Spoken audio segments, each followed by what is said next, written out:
Hi folks, David Waring here again with InformedTrades.com and today's lesson of the day. In our last lesson, we continued our module on the logistics of futures trading with a look at the four components which make up the price of any futures contract. In today's lesson, we're going to continue this discussion with a look at something which is known as the futures curve and the two different types of curves that futures traders need to be aware of. So let's get started. As we learned about in yesterday's lesson, the price of a futures contract reflects the spot price, the risk-free rate of return, storage costs, and something which is known as a convenience yield. As the risk-free rate of return and storage costs are both generally larger the further you go out into time, for most futures contracts, price also increases the further you go out into time.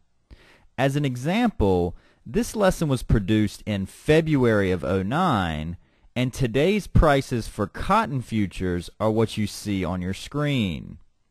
As you can see here, the price of the futures contract increases the further out in time we go, reflecting the fact that storage costs and the risk-free rate of return also increase the further out in time one goes. As we can also see here, if we plot these prices in a graph, that graph is upward sloping.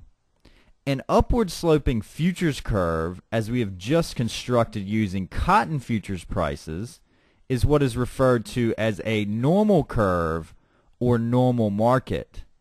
As we also discussed in our last lesson, as futures contracts move closer to their settlement date, price converges to the spot price for the underlying instrument.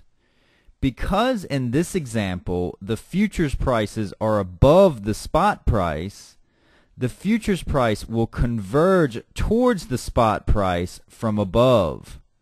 This process of prices converging towards the cash market from above is known as Contango, which is why you will often hear normal markets also referred to as being in Contango.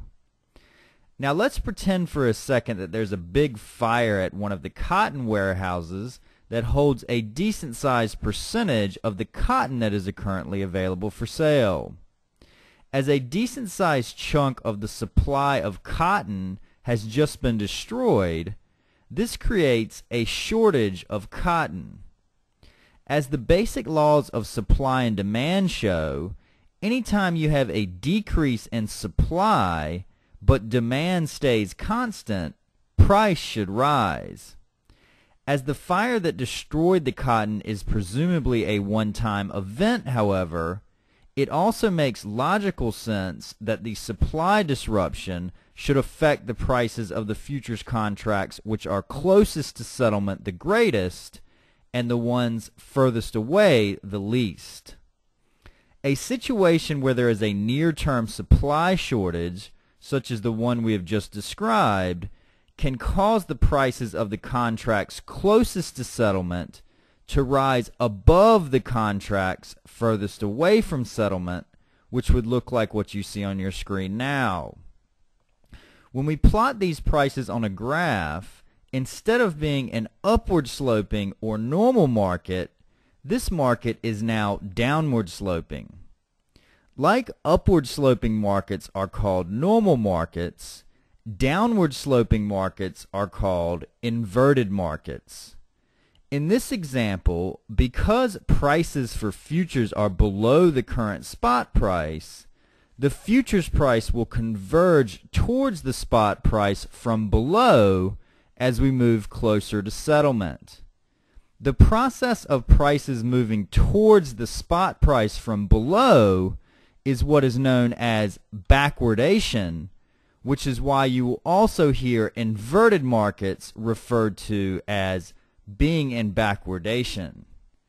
That's our lesson for today. You should now have a basic understanding of the terms normal market, inverted market, contango, and backwardation.